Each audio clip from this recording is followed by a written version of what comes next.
Mainstream media looks at digital as, oh God, that's the problem we have to deal with. And digital is looking at media like, you better beg for attention because we will eat you up. We're doing a good job at that. Do you aspire for a booming middle-class economy? Listen along to understand what turns the wheels of Uganda's economy with our line of incredible influencers in their fields. Welcome to another episode of the podcast on Uganda. Today's segment on sectors brings another captain of industry. She is a mentor, she is a mother, she is an entrepreneur, but also one of the most sought out media personalities in the country. And she's here to share her insights with us. Welcome to the podcast, Flavia. How are you feeling? I'm great. Save for the call that's taking my voice to another level. I'm fantastic. You and me both. We are going to win this episode. We're going to have this conversation as sisters. Every time I'm watching Flavia's content on YouTube, it's always like she's speaking to you on a personal level. She also mentors young professionals on her YouTube channel, and we are so elated to have you here, Flavia. Why don't we start from the beginning? You've been at it for years. You've been at it since you were a teenager. You've seen the media landscape evolve from analog to digital. You've been at it since radio days, TV, and now YouTube. We want to hear from you. How are professionals doing it differently today compared to when you started out? I mean, if you had asked me in 2002 when I chose to join television that I would fast forward years later, have a conversation about just television or media as a sector, I would probably think you're crazy because I was so convinced I'd either be an economist or a lawyer, or just a bookworm. Now there's pride, first of all, to even say that you're in the media, which wasn't the case, which is why I think I'd opted for all the other things except media. If you see my trajectory of education, I only studied media or news writing or journalism at the end of my professional career. Back in the day, it wasn't a sector. It wasn't something people looked at as serious, except for entertainment. Content-wise, we moved from something to entertain me for 30 minutes to something that could inspire me. The content shifted, but also feedback, metrics, and data. That wasn't the case back in the day. You wouldn't be able to say 30% of people do this or 20% of teenagers like this. You had programs running throughout schools and you're thinking, what kind of data are you? I couldn't say data at the time. I didn't really understand how to phrase it. But I'm thinking, what are you going to say abstinence is the way, or this is, straight talk will take us around schools? And you're thinking, how are you getting your numbers? They were doing the groundwork. They were literally going to person by person, school by school. Now, when you brought it to media, I remember when we were on the show live, you'd wait for a phone call, which would get screened, quote unquote, by a producer who would literally just, by screening, I mean, they'll just say, hello, who is this? What do you want? Sieve through if it makes sense, do like this to you. Then you say, yes, we've got a caller. The person would speak, and then they would sieve out the ones calling to blabber on. I've got a smartphone now. We had button phones, Nokia button phones. Yeah. And it is SMS, short message. And you would have to scroll until the entire message finished. So we would have a pen and a paper in the studio. So we were 5 presenters, I think, for each of the Saturdays. So the 2 who were not on air, your job was to write down the feedback from the SMSs as slow, progressive as possible. It was ridiculous. We had to go through schools every week just to find out what they like, what they don't like. Are they watching the shows? Which segment worked for them? And if you think about the time that had to go into just feedback, and it was ridiculous. Even the entertainment shows, they had to be on ground at the parties, at the clubs. And I think some of the promotional or marketing ways maintained today are from that background, where you have to be in bars to get people listening to songs. But it was so analog. I really can't describe it. But I think that's moved. Back has moved. Content has moved. Gone are the days when we were the experts. Anybody who was on TV and said anything, you took it as gospel truth. That and the newspaper. And now, I think it was a couple of years ago, maybe even a decade ago, CNN came up with the I report. And, there was a lot of war in Afghanistan, Kandahar, and all of that. And there was a lot of I report because they couldn't send reporters on ground because of the war. And just that tweak, it takes one small tweak. Someone does it different somewhere else. And before you know it, social medias. We had MySpace, guys. I'm not even sure if you remember MySpace. It was the coolest thing. If somebody said, I'm on MySpace, everybody would look at you like, how cool are you? You've got internet? You've got a computer? A lot has changed. Now, people can just sit and Google and find out. If somebody says, I'm Aggie, I will say, okay, that's Aggie, that's a surname. Even if you don't say what your surname is, if you say Aggie UNICEF, in 2 seconds, I've got the due diligence. Yeah. That wasn't there. We didn't have that. I remember the first weeks when I had to do the show, they would say, come up with your own content with scripts. And I'm like, what? And I remember this kid, Bobby, who's now a fashion designer, came back from Germany. He was on Google. I looked at him on the computer. I'm like, what are you doing? He's like, you don't know about Google? I said, no, I don't even have a computer, And he just walked me through it, and even just what to prompt Google to give you the information. When I say these things, especially because I'm 37, a lot of people would think somebody saying that is somebody who's like 60, 70. That was what life was. For me, I got excited by how much it has changed because I'm lucky enough to have pivoted and grown with it. A lot of my peers have suffered losing out on their jobs, livelihoods, careers, because they did not go with the tide. Even when government was announcing we're going from analog to digital, a lot of people did not understand. I don't blame them. The country was trying to figure out what that was. Government agencies needed support. UCC was getting support on how to communicate, but nobody's trying to kill you through the television. It's just things are moving this way. Even that information gap is still there, but a lot has changed. I would speak from privilege because I've moved with the tide to say it's a beautiful change. I wouldn't have it any other way. It was much harder to do anything before. It's beautiful how you mentioned you've pivoted and looks like that's your character. You've said several times on your YouTube show that you're agile, you need to adapt when things are not moving. We'd love to hear that. I wonder how that pivot was. Was it easy from radio to TV, now TV to YouTube? Easy wouldn't be the word. Intentional would be the word. Even when I didn't understand the detailing, I knew I had to pivot. My first pivot was at 18. I'd done the teens show from 14. Nobody had asked what happens when you turn 18, 19, 20, and you're not a teenager anymore. Everybody was like, you just stay on the show. It's a teens show. Tell me you should move. I remember thinking, what will I do? What will I do? I think I was about 17. And somebody, I remember saying, you've got such a deep voice, you should do radio. And I'm like, no, I have no interest in radio. I want to do TV, And they're like, you could do both. It wasn't even like a pivot that I intended to. But that's the first time somebody mentioned to me the word career.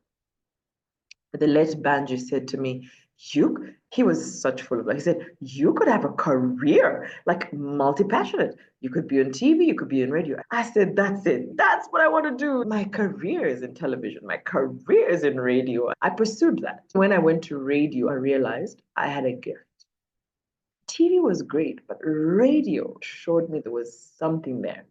I remember moving from Hot 100 to Capital, and I would see the bickering, the back and forth of contracts being exchanged, of no, I'm going to have her, no, I will have her, no, I will pay her. And I'm like, okay, there must be something there.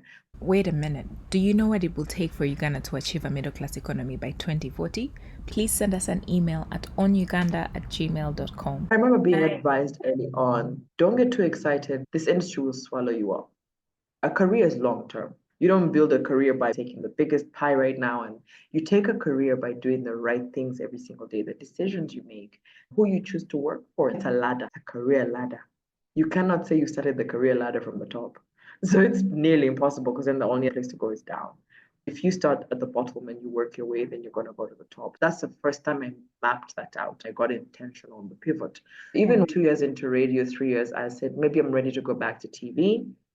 But what's a good show? The pivot was happening. When the opportunity to work in South Africa and Nairobi for Mnet came, that was not just a pivot for me, it was a pivot for the industry because we didn't have that.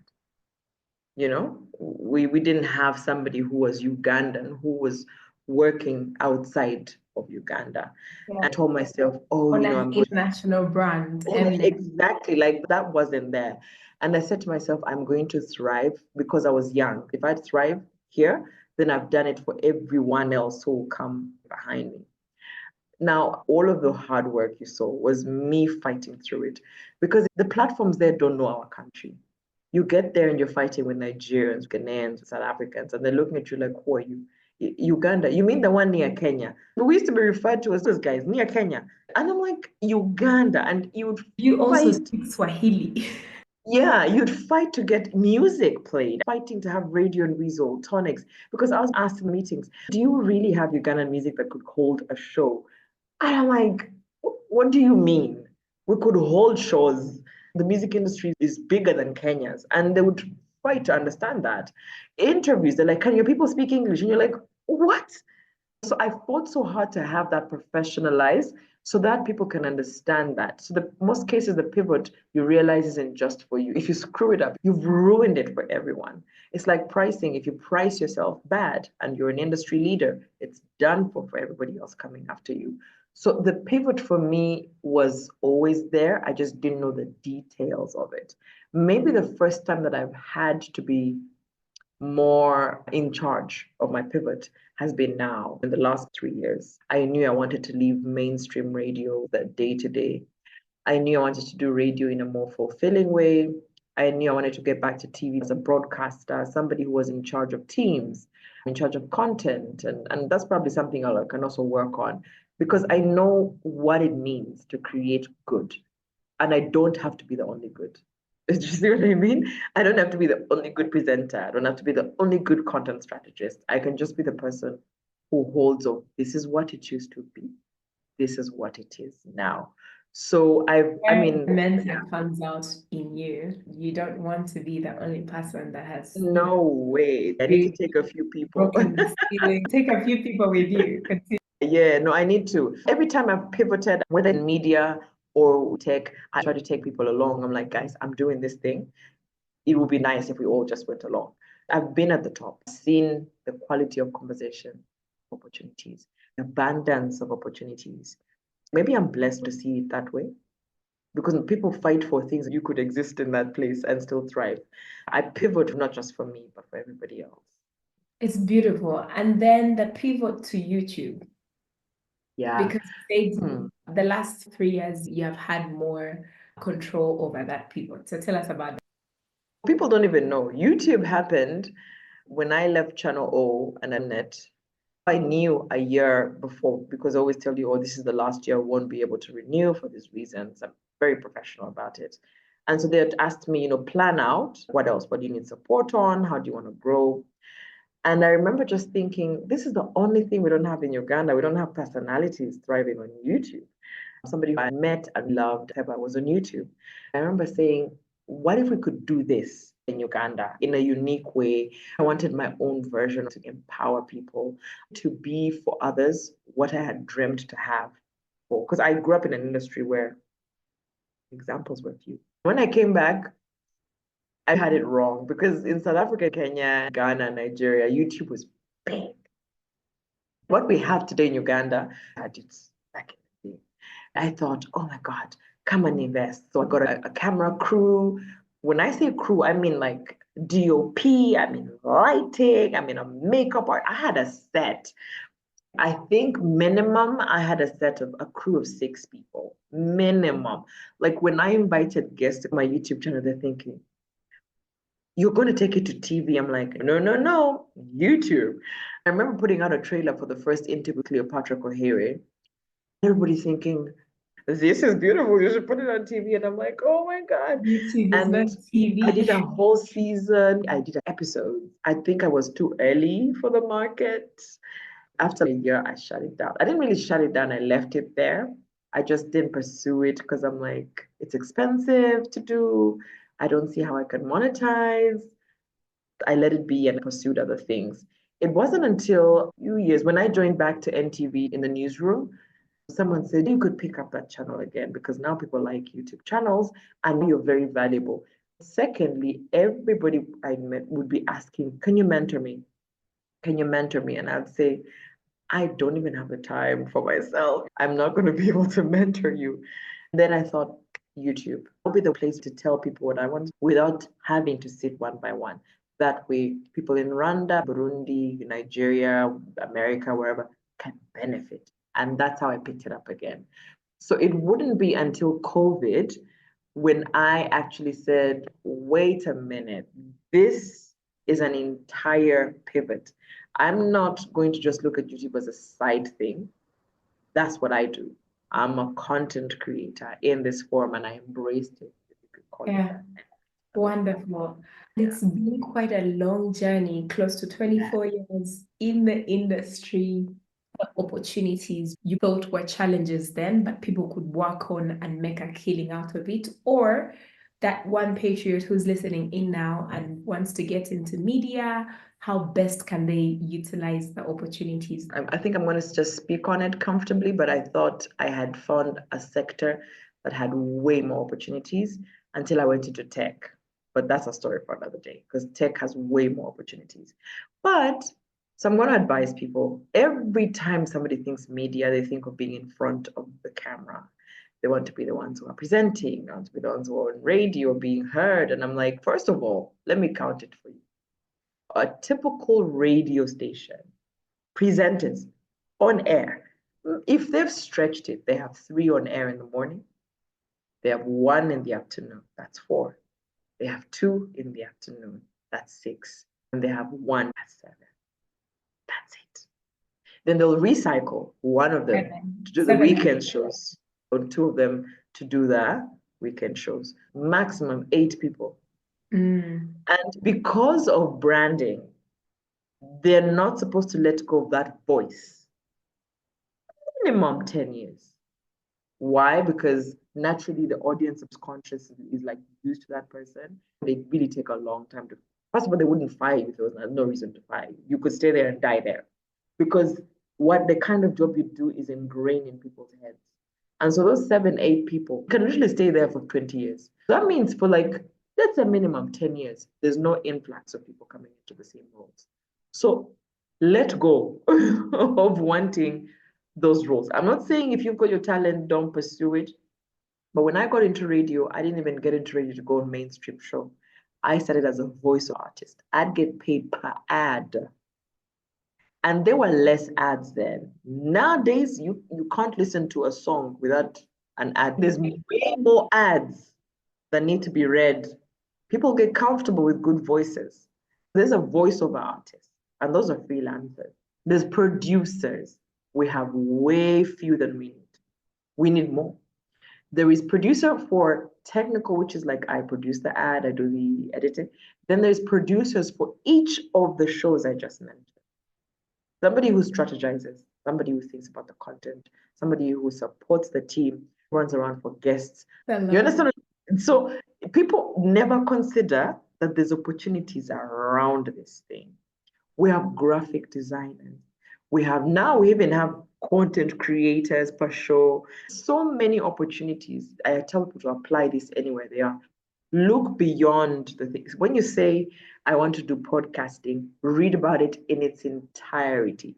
Don't just go fixated on, I want to start a podcast, I want to host a podcast, Study it and you'll be surprised to find that you can co-produce podcasts, you can do all sorts of things. Even Aggie, who's been there for a bit, there's a lot of things she's learning along the way. So if you just look at it in its entirety, when I went to Channel O, I went as a VJ, or video jockey, or a presenter. That's what they had actually auditioned me for, scouted me for, and my contract read. When I go to South Africa for the trainings, the first week, I said to them quickly, I'd like to write scripts, I'd like to edit, I'd like to know the camera. By the time I left, my belt of experience, I had produced shows, I had edited shows, you understand? I was in charge of the entire process because there's a lot more to it than just being in front of the camera. I'll explain to you that when we were VJs, we were 5 VJs, Kenya, Uganda, Tanzania, Nigeria, Ghana. Do you know that you'd finish a year without getting on screen?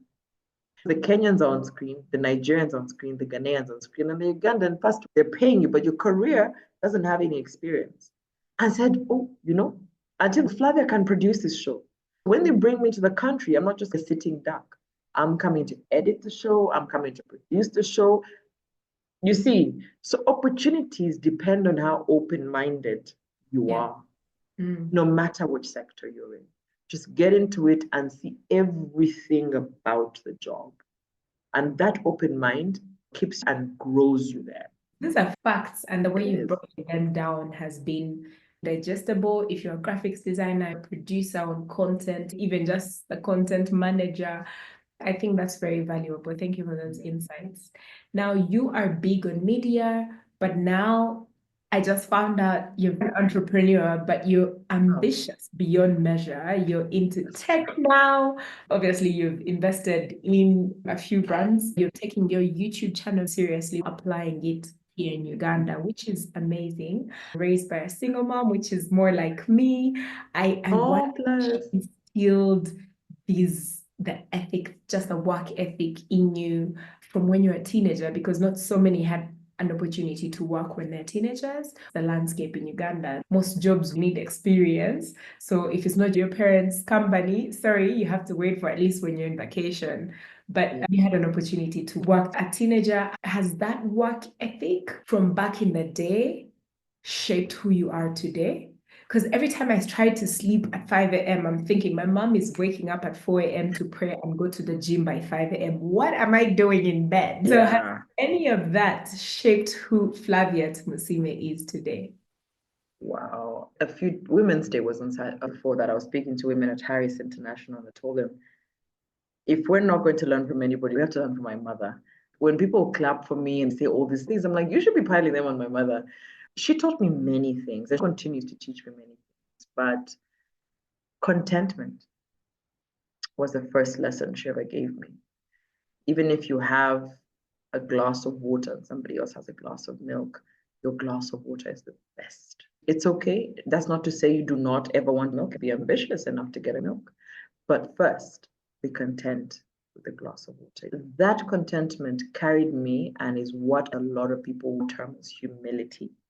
I learned to appreciate what I have, but also that gave me a chance and a privilege to be ambitious without being petty, without being catty about things, without being rude about it.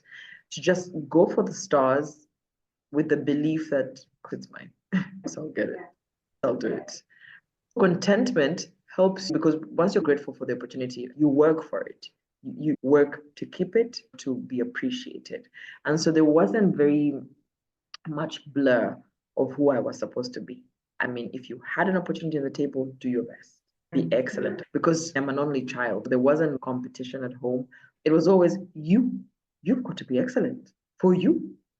And that is why wherever I apply myself, anywhere that I apply myself, you will see an excellence to it. You will see a professionalism. Something will shift because there's never been a thing where I'm like, I wonder if I'm doing it as well as Abby. These are my standards.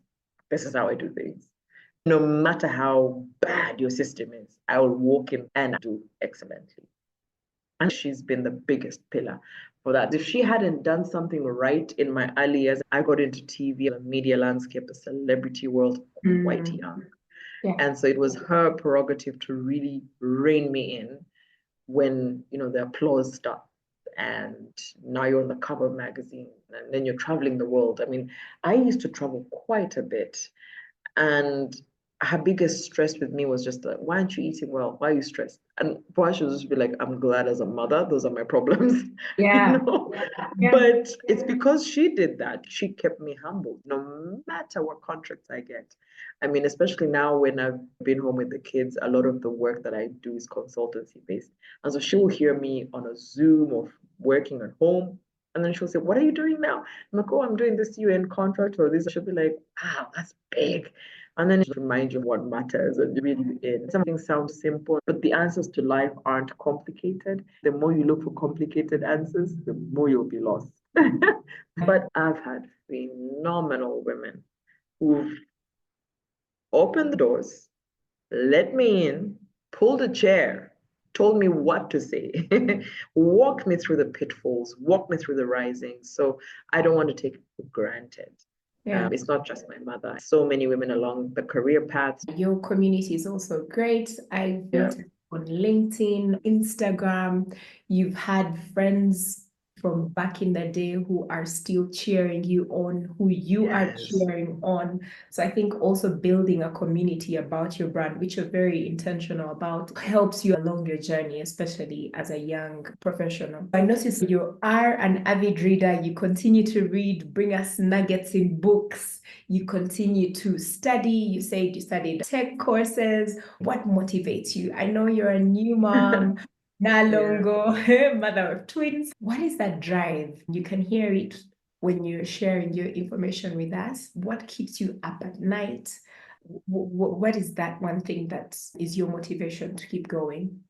From a very young age, I always knew I was special. I knew I am meant to serve. I am meant to teach. I am meant to be larger than life, which is why you probably don't even see me online bringing myself to small conversations or bring people down. I'm not in trending topics because I'm meant to do more for society. Because of that, I've always pursued bigger. I've had enough time to study and I've had enough time with my mentors to describe what it is. Every season that I've gotten into, I have done the most. University, you do the most. You get into the newsroom, you do the most. I do believe in education. One of my cousins asked, why do you keep studying? Is it just to brag or do you have a point here? At some point, it was bragging rights. It was just like, I'm a girl and you will know that. And then I said, okay, I think we've done more. I had been called to try tech for a long time because of my YouTube channel. And most people thought I was a voice who would empower women. They always thought if you get into tech, a lot of women would be open to it because the onboarding of women is still very low in the tech world, not just in Uganda. And when I got pregnant, it was a year, and then the next year, 2 years of sitting home away from media. I knew I wasn't going to come back to media the same way because I found out I was going to have twins. And I said to myself, what will I do for work? YouTube is good and everything, but then what will I do? And I remember saying, I want something that excites me. For media, I've done it all. There's not much you're going to show me and shock me. You could throw me at Netflix and it will still get boring. So I said to myself, I need a challenge. And that's how I got into tech. My children were not even a year and I was studying. So I would code through the day, breastfeed through the night, stay with the boys through the night, code part of the night, sleep for a few hours, get back into class the whole day from 8 to about 3. Code, pick up my son from school, come back home, code, be with the babies. Like as if maternity wasn't enough. Then you had to school to that. Exactly. I look back and nobody ever adds that the biggest baby is still a baby. Listen, I recently got married and no one preps you for this. You're a high achiever, doing your thing, but then, you also are a wife to your title. But it's fulfilling. It gets fulfilling. When I got done with it, mine was software engineering, the basics of everything, a little bit of everything. And then you learn. Now, if I choose to specialize, that's when I would now just choose which arm of tech.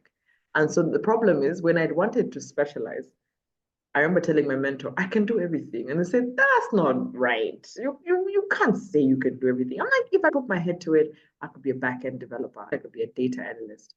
I could be a UI UX designer. And they said, please pick one. One of my mentors, Hilda Kaushena, said to me, Flavia, I'm confused. Why do you want to be a PM or UI UX? You're larger than life. Bring yourself to a point where you are a teacher. You're not at a point where you're a student. You've passed the level of student. You're a teacher. Act like it. So whatever you've learned, make it that's a sector you can now empower.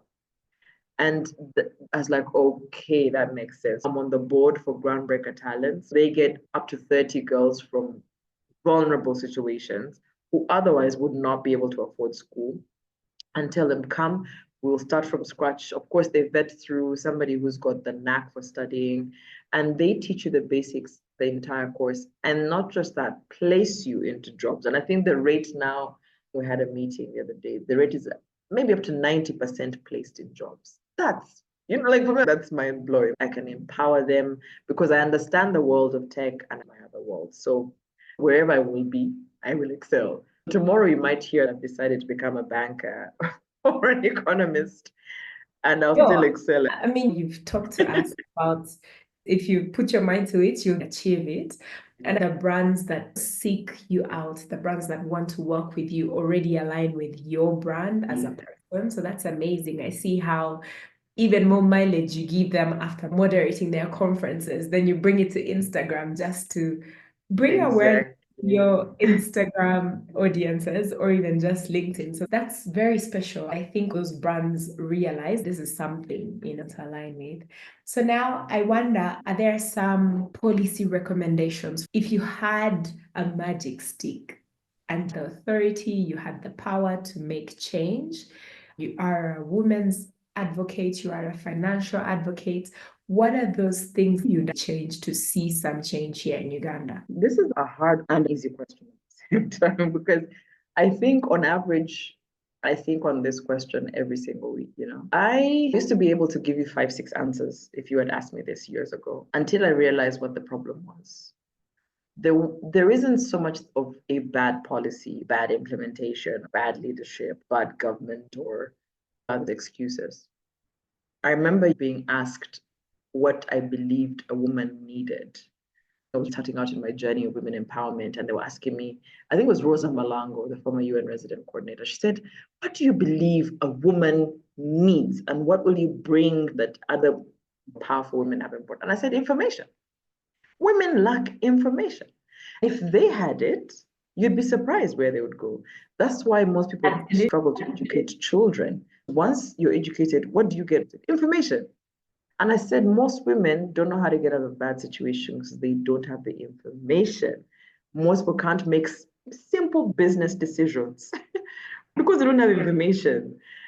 Even if it's a government that has a new law to implement or something to enforce, it will be a failure because there's no information. Even when you think you've given information, it's not clear, it's not precise, it's not relatable. And so you're talking at people, not to people. And I always said, everything we have as a problem will be fixed if we have information. I thought people were fighting IFRIS. I'm like, were you not paying taxes? Do you not know the value of it? It's something so simple, but information. And so for me, I don't even believe in, I would fix it this way. I guess I'm already doing it. I'm already trying to do that, inform people, because also that's why my clients are very diverse. Somebody asked me the other day, you seem like you work with everyone. I said, isn't that the point? Clients don't come to me saying you're popular, so let's go. Clients come to me saying, we have this product, we need to figure out how people can understand it. When people understand, they make the decision of yes or no. I can, I can't, I should, I shouldn't. Once you have a generation of people who understand what to do, they can even formulate the policies themselves. They can support the policies themselves. They can improve the policies themselves. They can, you understand? So for me, even if I was to do a change, which I'm already doing, is to give as much information, empower people with what they know. That's beautiful how it segues into our golden question we ask every guest that comes onto the podcast. I think also us initially, what we felt was missing for us to achieve a middle class economy was information. And that's why we bring on yourself. People to tell us what are the sectors that are fueling Uganda's economy, what are those things that bring in money so that we can then have quality education, better hospitals, infrastructure, all these things, but still information. So if people can come and share that knowledge that you're just sharing right now, I think we'll be a better informed citizenry, that people hold our leaders more accountable, people will be more responsible, You will be driving in traffic and people just throw our trash out of the window and you think, hello, who do you think is going to pick that up for you? So if we had to achieve that middle class economy by 2040, Flavia, Tumusiime, Kabura, what do you think it's going to take for Uganda to achieve that middle class economy by 2040? I have an answer, because that's what I'm trying to do. Again, bring back the word pivot into this year. Skills training. I believe the reason is we're not equipped. So I think scaling is where the punch is, And for me, yes, as much as mine is skills training for women and trying to see or get them, women and youth, try to get them job ready or job worthy or business worthy. People don't keep up with the skills of the future. Skills learned 10 years ago might still apply, but you also need to reskill yourself, upskill yourself. And so for me, I feel like the answer is in skilling. If you just get people equipped for where they are, who they are, and where they're going to be. If you're trying to get Uganda to middle income, you need to equip people with the skills that will either move the industries, businesses, or jobs to middle income. Let's not go with the skills that kept us poor and hope that those same skills are going to drive us to middle income. It's impossible. It's nearly impossible. Every sector has changed all over the world. To get with the program. You need to get with the program, A banker isn't just a banker. A marketer isn't just a marketer. Now there's influencer marketing, digital strategies. One role has become 7 roles. We still have 1 district, but now 50 districts. You cannot say people are going to stay the same. So for me, skilling is if we can just upskill, retrain, just equip people with the right knowledge and skills, they'll figure it out. If I brought you down 5 years, what does the future of media look like from where you sit? So for me, I'm trying to get back into broadcasting for the merge. When I left mainstream TV and radio, there was a gap. People are not as invested in media as we were. People who don't care where the industry is going because it's going down. And when they hear a business closing, to them it's just a radio closing, it's just a TV closing, it's people struggling to get money and budgets in. But I'm lucky to have an eye for both. And I think in 5 years, we'll be discussing how I managed to help merge the digital end, where I'm probably more successful in understanding now, back to the media world, and how the two became one strong force. Because right now, I'm hoping to help mainstream media not get swallowed up by the digital end, not lose their audiences. And so in 5 years, we probably will be discussing how that merge happened and the successes that came out of it. To your point, I feel like the two, the modern and traditional, are very complementary, especially in Uganda, where radio is still king. Even as podcasters, we like to say podcasting is not radio and YouTube is not TV. But in economies like Uganda, where radio is still king, you need to increase internet penetration and access to mobile phones. Then it's not a conversation anymore. People can access podcasts when they need them. Until then, they will be complementary. Advertisers on radio will also go to TV, YouTube, digital platforms, and podcasting. But the time is coming, even in the tech world, internet penetration is the only thing holding back real transformation. People no longer want information a certain way. People no longer want to listen to radio the way it was. Now there's more music, less talk. When we started in radio, it was more talk, less music. If I went on my Spotify list, I don't have to hear you. And you might say, oh yeah, but the guy in Ndongo doesn't care for Spotify. That's true. But remember, in Uganda, artists are in their backyard every day doing a concert. So people, their palettes for what they like will change. And it is changing already. And that's why a client will say, budget for radio, budget for media, digital. Where should I? An influencer is cheaper. They'll reach my audience directly, quickly, give me direct feedback. Even the mainstreams will suffer, even the ones that seem like they're here. You cannot hinge your entire business model on the fact that electricity hasn't reached that area. You cannot say I'm sustained because when will the internet reach at the back of I don't know where? It will reach. Or they'll find a way. Now that we have cloud and all that, people will have offline content. You just have to do something now. Thank you so much, Ms. Flavia. I hope a patriot out there has taken one thing they will act upon and make a change, as you say on your YouTube. Thank you for making time.